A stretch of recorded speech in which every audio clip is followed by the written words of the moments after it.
বলিউডের জনপ্রিয় নায়কদের একজন কিংবদন্তি অভিনেতা ধর্মেন্দ্র আর নেই। ৮৯ বছর বয়সে গত সোমবার সকালে মুম্বাইয়ের জহুতে নিজ বাসভবনে শেষ নিঃশ্বাস ত্যাগ করেন তিনি। বিদায় নিলেন এমন এক তারকা যার উপস্থিতি বদলে দিয়েছিল হিন্দি চলচ্চিত্রের দৃশ্যপট, আর যার অবদান এক প্রজন্মকে করেছে অনুপ্রাণিত। ধর্মেন্দ্র শুধু পর্দার নায়ক ছিলেন না, অ্যাকশন, রোমান্স, বাগ্মিতা ও পর্দার ব্যক্তিত্বে তিনি ছিলেন এক অনন্য স্বাক্ষর। ফলে তার মৃত্যু শুধু বলিউডেই নয়, লাখো ভক্তের হৃদয়ে তৈরি করেছে গভীর শূন্যতা।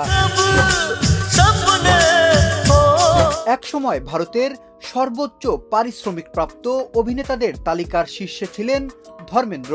সে সময় প্রতিটি সিনেমায় তিনি ৫ থেকে ১৫ লাখ রুপি পারিশ্রমিক নিতেন, যা তখনকার বলিউডে ছিল অভাবনীয়। এ তালিকায় উল্লেখযোগ্য উদাহরণ ১৯৭৫ সালের ব্লকবাস্টার শোলে। বীরু চরিত্রে অভিনয়ের জন্য তিনি পান ১৫ লাখ রুপি, যা সেই সময় ব্যাপক আলোচনার জন্ম দেয়।